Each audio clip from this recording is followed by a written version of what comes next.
Hello everyone, welcome to our discussion of strategy and STP. This is Bill Peterson. I'm recording this in advance of class so we can cover some of the basic concepts here and preserve our time in class together to discuss how we apply these concepts to real situations. So today we're going to talk about the role of strategy, and that's really the role that STP plays here is creating that strategy, that linkage between the situation analysis that we've already discussed and the execution of the 4 Ps, which we'll talk more about in a few moments. So we'll talk first about the role of strategy generally, and then we'll take a very quick pass through each element of this framework, S, T, and P. So if you look at the definition of strategy, it really has its roots back in military operations. And there's a lot of similarities if you think about it. Now, hopefully in business, we're not trying to kill people, but there are similarities in the fact that in business, there's a battlefield. We call it the marketplace. And there's an enemy. We call them competitors. And our role in business is to outmaneuver our competitors in an effort to gain customers, to win customers and to grow. Strategy is all about maneuvering our forces in advance of that battle to make sure we have the best possible chance of winning. That's exactly what we're trying to do with STNP. Before we start spending money and expending resources with execution, let's make sure we have the right game plan before we start. Another definition of strategy, for marketing strategy, creating and maintaining a fit between the organization's objectives and resources and the evolving market opportunities. That's a good way to think about it. Based on the situation analysis and our objectives and resources, what's the right fit between all of that? One of my favorite definitions of strategy is this: the science of allocating scarce resources. In business, we never have all the resources we want. We never have enough money or enough time or enough people to go chase after every opportunity. We can't afford to be great at everything. We have to be selective and focus our resources where we're going to have the best chance of meeting our objective. Strategy, and in our case, STP, is how we do that. A couple of thoughts on strategy from some smart people. One, a goal without a plan is just a wish. That's right. If we don't know how to get to that goal, we can't really expect to reach it. T. Boone Pickens, famous oil man. We kind of claim him here in Texas, but I think he's actually from Oklahoma. A fool with a plan can beat a genius without one. In other words, if we have a good plan, even somebody that's not a great execution person is probably going to be able to have success with it. That's a better situation than a genius at execution, somebody who's really great at it, but doesn't have a roadmap, doesn't have a strategy of how they're going to succeed. W. Edwards Deming was a famous consultant and author. It's not enough to do your best. I mean, the world's full of hardworking people. They're everywhere. All of our competitors are full of them. We must first know what to do, and then we need to do our best. Knowing what to do is what strategy is all about. And Sun Tzu, our favorite Chinese general from 3rd century BC, tactics without strategy is the noise before defeat. Tactics, execution, activities. Activities without a strategy, without a way to point them in the direction of victory, they're unlikely to be successful. We need to have that strategy to give guidance to our tactics and expect to meet our objective. So we've talked about these growth gears before, and very quickly we're going to be over here to this execution gear, the final of the 3. This is where we start expending resources. This is where we enter in the marketplace. We start making decisions, hopefully creating value and winning customers. But it would be a mistake to start executing just randomly without knowing how we think we can win. That process all starts with what we've discussed recently, the situation analysis. We want to make sure we have full understanding of the situation we find ourselves in, ourselves, our competition, especially our customers. Now, once we have that situation, now we're in a great place to bridge this gap, to put in place a strategy. If we can build a strategy about how we're going to win based on that situation and use that strategy to give guidance to that 3rd gear of execution, we stand a much better chance of succeeding than if we just randomly start with execution to begin with.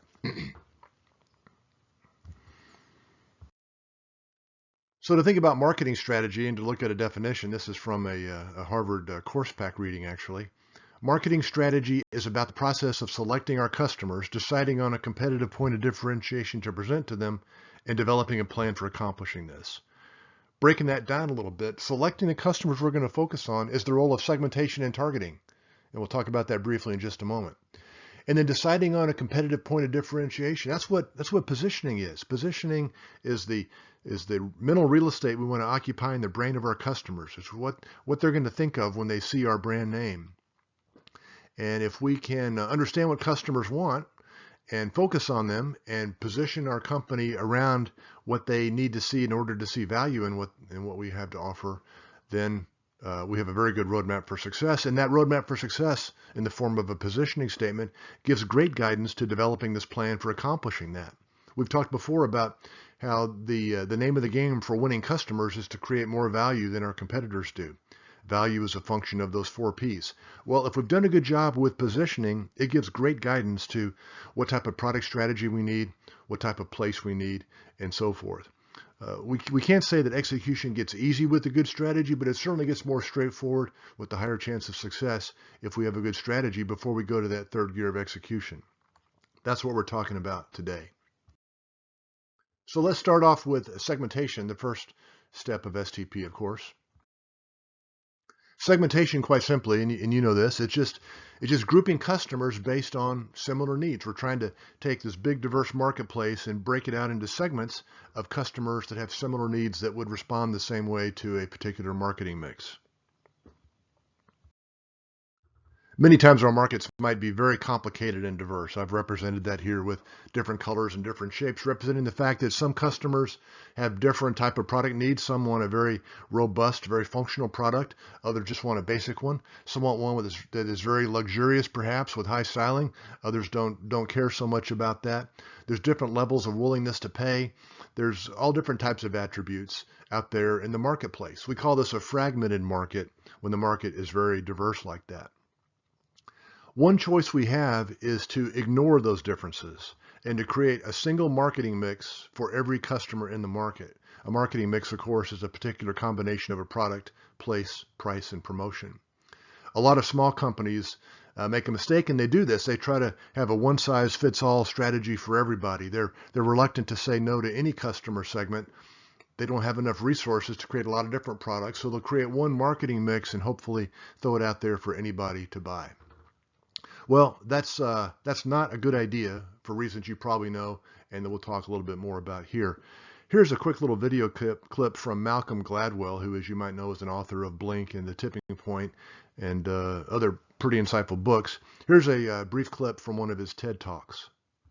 If I were to ask all of you to try and come up with a brand of coffee, a type of coffee, a brew, that made all of you happy, and then I asked you to rate that coffee, the average score in this room for coffee would be about 60 on a scale of 0 to 100.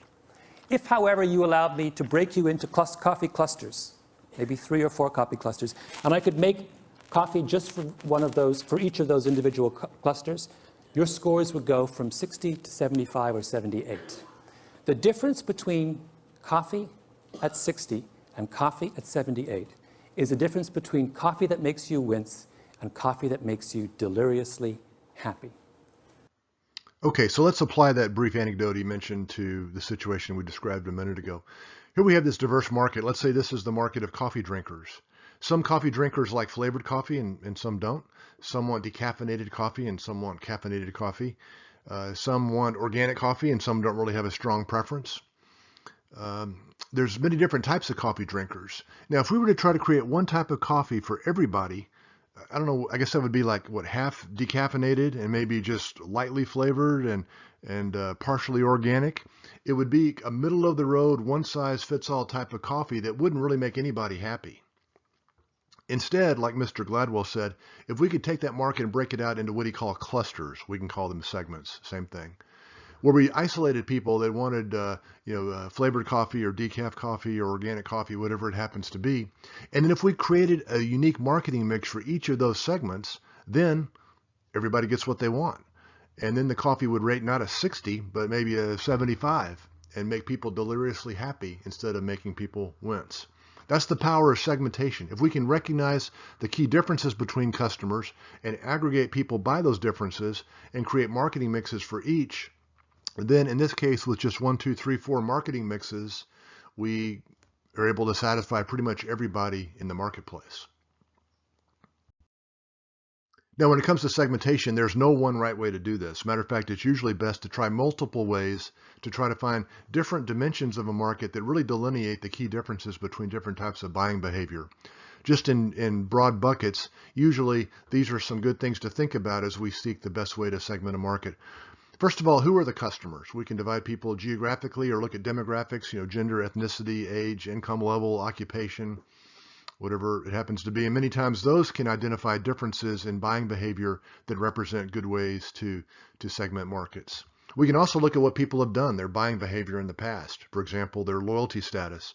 You can bet that American Airlines treats very frequent flyers very different than an occasional flyer. Maybe the most important way to segment customers, and also the most difficult, is why people are buying. Specifically, what are the benefits people seek when they buy a product?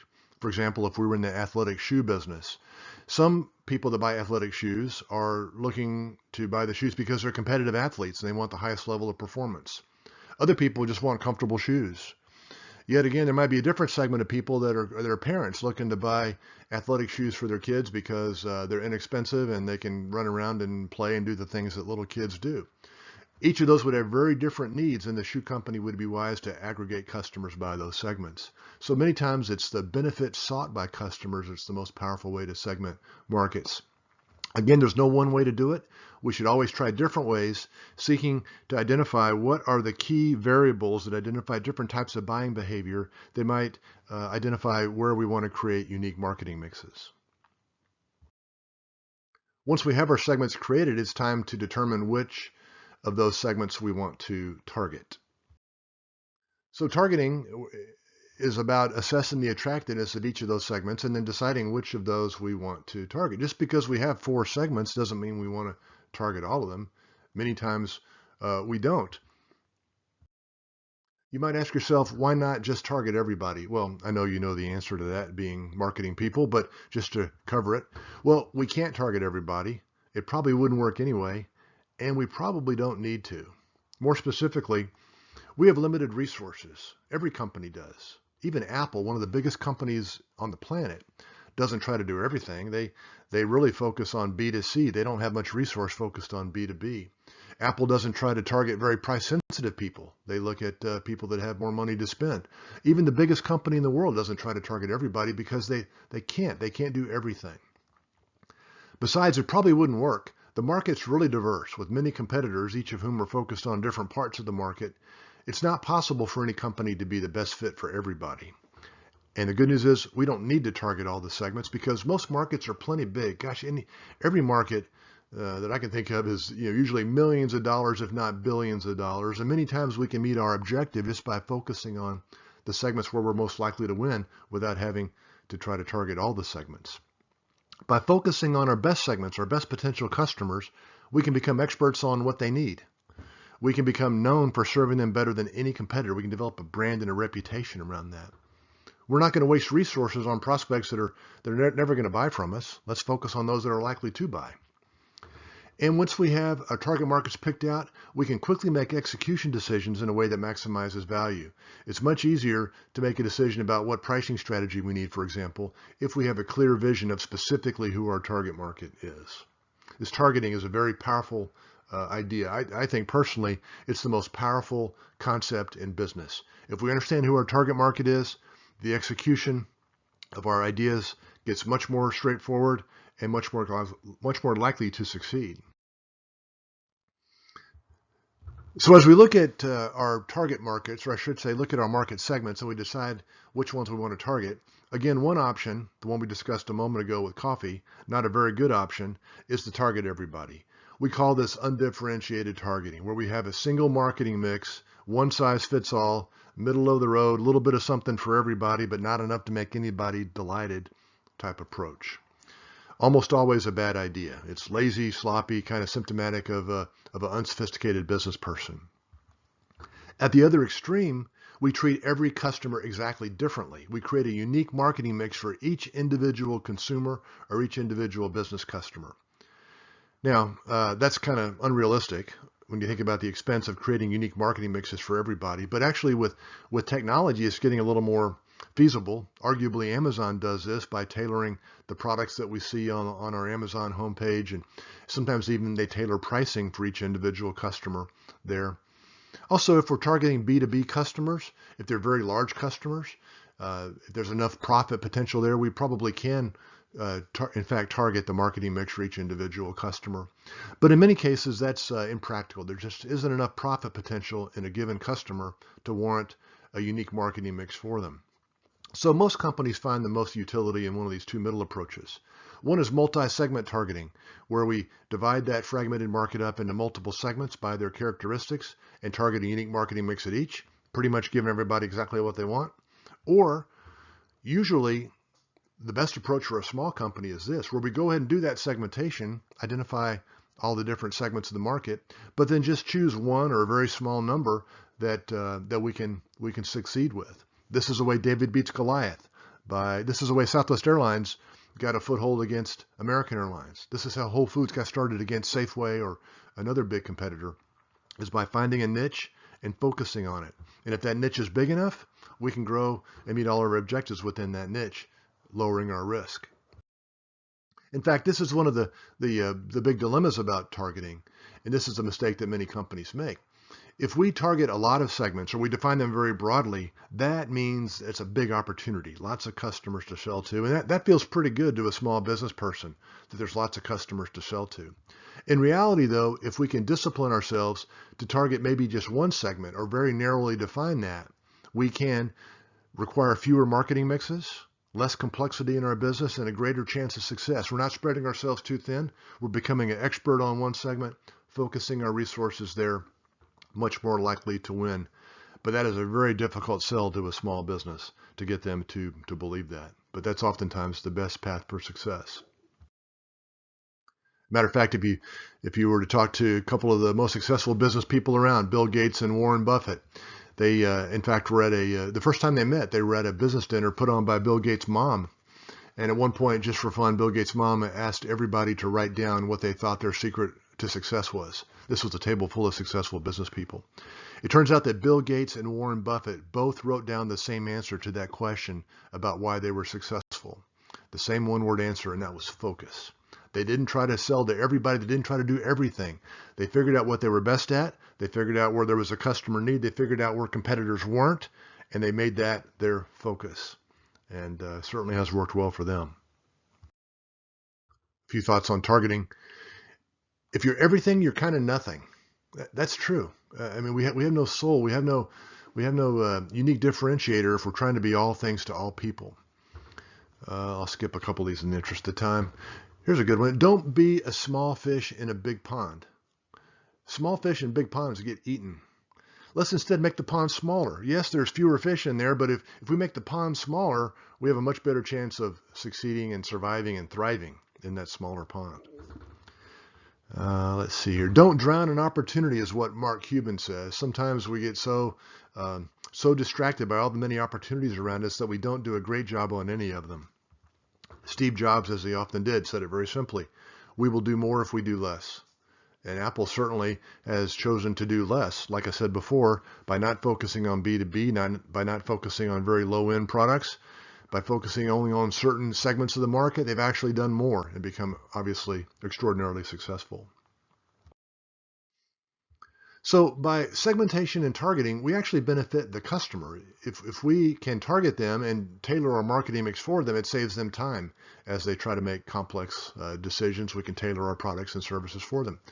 Here's what we want them to think. If we can do a good job of tailoring our product for our target segment, customers think this: boy, these people really understand me. This is exactly what I was looking for. This is exactly the problem that I have, and they've got a solution that's just right for me. If we can do that, how can we lose? I mean, how are they not going to buy us? And that's the opportunity we have if we do a good job of segmentation and targeting. There's benefits to us as well. If we target our market well, we can identify where the low-hanging fruit is, where the best opportunities are. It makes it much more straightforward to make decisions around the 4 Ps and create great value for our customers. So again, in my opinion, targeting, most important concept in business. If we get this right, we increase our chances of success dramatically, and we certainly simplify that last gear of execution. Let's finish off here with positioning. Once we've identified our best target customers, we need to identify the position in their brain that we want to occupy. Positioning is defining that value proposition for those target segments. Here's an example. If I were to ask you to name the most common brands of cold medication, these are some of the names that might come to mind. If I were to ask you which one is the best one to take at night, you would probably say NyQuil. That's not a mistake. Procter & Gamble has spent enormous resources over the years to position the product that way. By constantly running promotions and developing products in a way that create a lot of value for people that don't feel well at night, want to get a good night's sleep, they've developed this reputation of not being all things to all people, but if you need something to help you sleep at night when you're sick, NyQuil is what most people think of as the best way to solve that need.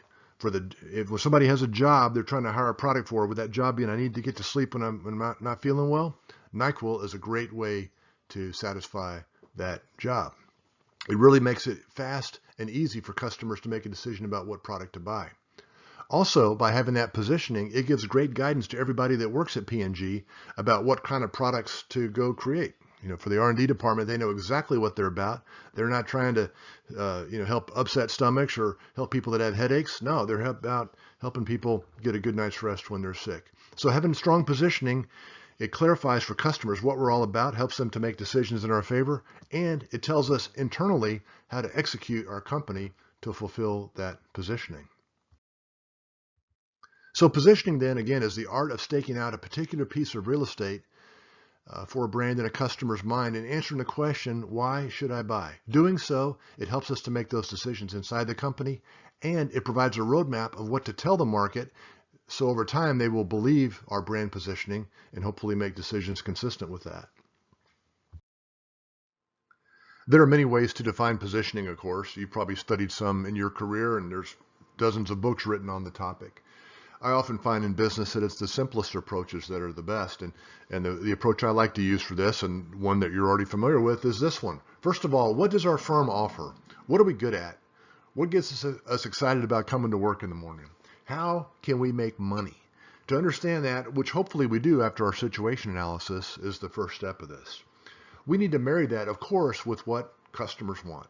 What job do they have that they are looking to hire a product to do? We need to understand that. And what are customers willing to pay money for? The intersection of those two circles is a target-rich environment, things that we have that the customer wants. Our positioning belongs somewhere in that intersection. But there's one more thing that we need to consider, and that is the same thing that our customers are going to consider: competitors. Our competitors are going to be out there trying to satisfy those customers too. And what we need to be careful not to do is fall into the trap of points of parity.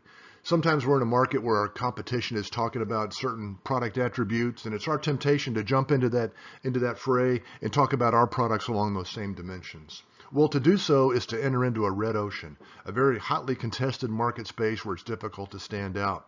A much better place to be, of course, is up here, our points of difference. Think about that. What our firm offers that our customer wants that they can't get anywhere else. That is a blue ocean. That is uncontested territory. And if we can understand what our points of difference are, I contend that is the best positioning we can have. What a great platform to have to base all of our messaging on, but not just messaging. Also, what should our product strategy be? How should we price our product? Where should we sell it? The answers to all those tough questions are buried in that segment there that is circled. That is where the gold is buried. To define our positioning in that spot, to identify what that is a powerful foundation for everything else that follows in marketing and in business. Many times we reflect positioning in a perceptual map. You remember these from Marketing 337. A perceptual map is a crude two-dimensional representation of the brain of our target customer. We try to identify what are the two most distinctive differences between our product and our competitors' products that customers care about. And we map those out here. And by plotting ourselves and our competitors, we can get some sense of where we are, where our competitors are, where we might be challenged. For example, in the coffee space, or I should say in the restaurant space, customers might think about restaurants, think about the differences on these terms. One is, are they a specialized restaurant like a coffee restaurant, or at the other end, the bottom end, do they have much more of a broad assortment? The other dimension might be regarding the atmosphere. Over on the left is a place where you might just get a food item and go. It's kind of a takeout place. The other end of the spectrum over on the right, what Starbucks calls a third place. Starbucks wants to be our third place. They say you spend a lot of time at work or at school. You spend a lot of time at home, of course. They want to be the third place you spend a lot of time to meet friends or have a business meeting or to read a book or to study or whatever it is you need to do. So this is a pretty relevant way to plot restaurants and food establishments to think about the differences. Starbucks has historically been up there. They're a specialized coffee vendor. They want to have a great atmosphere. They do have nice restaurants with cool music, and it smells good in there, and their baristas are very friendly. It's a great place to hang out. McDonald's as another competitor, kind of down there in the lower left, much more of a takeout place. Obviously, they've had a broader assortment of food and beverages over the years. Dunkin' Donuts is probably over in that range. So in the past, let's say 10 years ago, Starbucks had a lot of white space around it. It really wasn't being challenged very much by other competitors. Well, that's changing because McDonald's has made a concerted effort to move up and to the right by improving their coffee offerings and also improving their location with Wi-Fi and more comfortable chairs and so forth. At the same time, Starbucks has tried to move lower left by having breakfast and lunch and even some trial offerings with restaurants that have full table service and a full bar service. So in many ways, the positioning between Starbucks and McDonald's is getting a little more tight there. They're starting to battle more head to head, which helps to identify a positioning challenge Starbucks has. Further, if you follow the press lately, there's a lot of independent coffee shops that have coffee that is supposed to be even higher quality than Starbucks. It's in really cool environments, so they're feeling pressure from the top too. So with this device, this perceptual map, in this case, Starbucks can identify where are their positioning challenges out there and how do they need to try to fortify their position to fend off other companies trying to move in for the real estate that they've carved out with their customers. When we think about where we'd like to be positioned on that perceptual map, probably the best thing we can do, if it's possible, is to create a whole new axis on that perceptual map. If we can be first in a new market or first with a new kind of capability that our competitors don't have, and if we can get customers to care about that, in other words, if we can create a new axis on that perceptual map, we can own it. We can be out front and make the competitors follow us. That is a great way to position yourself if that's possible. If it's not, generally the best thing to do is to create a new position somewhere, try to stake a claim to available white space on an existing perceptual map. Go where the competition's not. That's probably the second best way to think about a perceptual map. Third and least desirable is to go where a competitor already is and try to out-execute them. That can be very difficult if the competitor is firmly entrenched. But generally with a perceptual map, we want to try to go where competition isn't. We want to look for what we might call a blue ocean, that's uncontested real estate in the brain of our customers, and we want to try to own that. Usually our positioning gets manifested in a positioning statement. You've seen these before. There's several different templates for them. And it's a very simple statement. It's kind of like a SWOT analysis. You look at a SWOT analysis and you think, gosh, that is so simple. How can that be useful at all? It looks like it takes about 10 minutes to write it. Well, the positioning statement looks like it takes about 2 minutes to write. But if done well, if it truly does represent what we've done with STP, it is a very powerful capsulization of our positioning that can be a great guidepost for our company to use internally to go execute. We normally state a positioning statement like this. For our target market, our brand is the only brand amongst our competitors that has this unique value. And you can believe that because here are some proof points. If we can construct that in a compelling way for our target market, then we have a very strong positioning that gives us the foundation for good execution. All right, well, that is a very quick look at some of the basic concepts for STP. We will pick up here in class and discuss this further with a few examples. See you then.